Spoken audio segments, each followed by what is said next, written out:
बहुत समय पहले प्राचीन भारत के घने जंगलों और शांत आश्रमों के बीच एक ऐसी कहानी जन्मी जिसे आज भी मानव परिवर्तन का सबसे बड़ा उदाहरण माना जाता है। अंगुलीमाल की कहानी। यह कहानी है एक विद्यार्थी की जो गलत दिशा में धकेला गया, एक डाकू की जिससे पूरा प्रदेश डरता था, और एक ऐसे क्षण की जिसने उसकी पूरी जिंदगी को बदल दिया। धीरे धीरे चलिए इस प्रेरणादायक यात्रा पर। एक छोटे से गांव में एक लड़का था, अहिंसक। उसके माता पिता उसे बहुत प्यार करते थे।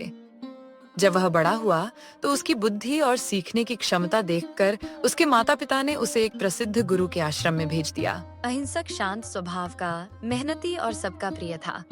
वह बहुत जल्दी शास्त्रों, युद्ध कला और दर्शन में निपुण हो गया, लेकिन सबको उसकी प्रतिभा पसंद नहीं थी। एक कुछ ईर्ष्यालु शिष्यों को भय था कि गुरु अहिंसक को उनसे ऊपर मानेंगे, और इसी ईर्ष्या ने उनकी आंखों पर मतिभ्रम का पर्दा चढ़ा दिया।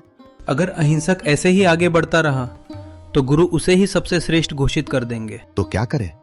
गुरुजी के मन में उसके प्रति संदेह पैदा करो। गुरुवर, अहिंसक बड़ा महत्वाकांक्षी हो गया है। वह भविष्य में आपके लिए खतरा बन सकता है। गुरु पहले तो विश्वास नहीं करते, पर रोज रोज की फुसफुसाहट ने अंततः उनके मन में संदेह जगा दिया। एक दिन गुरु ने अहिंसक को बुलाया। अहिंसक, तुमने मेरी वर्षों सेवा की है।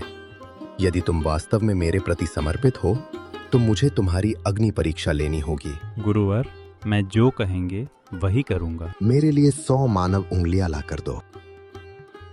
अहिंसक चौंक गया।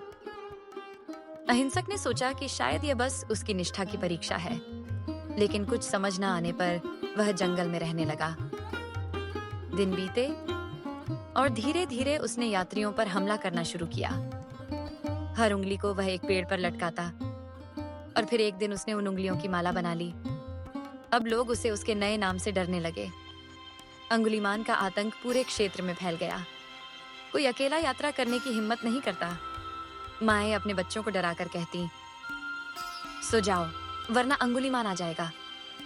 लेकिन उसके भीतर का अहिंसक, वह मासूम शांत बालक, अब भी कहीं था, दबा हुआ, घायल।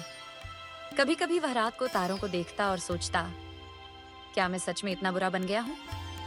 लेकिन फिर अपने गुरु के आदेश का बोझ उसे और गहरा अंधकार में धकेल देता। भगवान बुद्ध इस क्षेत्र से गुजर रहे हैं। लोग दौड़े दौड़े बुद्ध को रोकने लगे। भंते, उधर मत जाइए, वहां अंगुलीमाल नाम का भयानक डाकू है। जो भयभीत हैं, उन्हें ही तो करुणा की आवश्यकता होती है। और वे उसी रास्ते आगे बढ़ गए। अंगुलीमाल ने बुद्ध को देखा। वह तलवार लेकर बुद्ध की ओर दौड़ पड़ा, लेकिन आश्चर्य, बुद्ध रुक जाओ। अंगुलीमाल, मैं रुक चुका हूं, तुम रुको। मैं हिंसा से रुक गया हूं, पर तुम अभी नहीं रुके। मैं तो सबको मार देता हूं, तुम क्यों नहीं डर रहे? डर वहां होता है जहां अज्ञान हो। तुम्हारे भीतर का हृदय अभी मरा नहीं है अंगुलीमाल। तुम बुरे नहीं, तुम्हें बुराई की ओर धकेला गया है। इन शब्दों ने जैसे अंगुलीमाल के वर्षों पुराने घावों पर मरहम लगा दिया। बनते, मुझे बचा लीजिए, मैं बदलना चाहता हूं। क्या मेरे जैसा पापी भी बदल सकता है? यदि एक सूखी लकड़ी भी जल सकती है तो मनुष्य क्यों नहीं बदल सकता? बस वही क्षण उसकी आत्मा का पुनर्जन्म था। तो आज से तुम मेरे भिक्षु हो। हाँ भंते। अंगुलीमाल ने हत्या का मार्ग त्याग दिया। अब वह एक भिक्षु के रूप में लोगों की सेवा करने लगा। अंगुलीमाल अब वही व्यक्ति था, लेकिन उसका मन, उसका हृदय, उसका जीवन सब बदल गया था। वह लोगों की सेवा करता, बीमारों की मदद करता, भूखों को खाना खिलाता और समाज को यह दिखाता कि उद्धार हमेशा संभव है। कहानी का संदेश, कोई भी मनुष्य इतना बुरा नहीं कि बदल न सके। हिंसा का अंत केवल करुणा से होता है।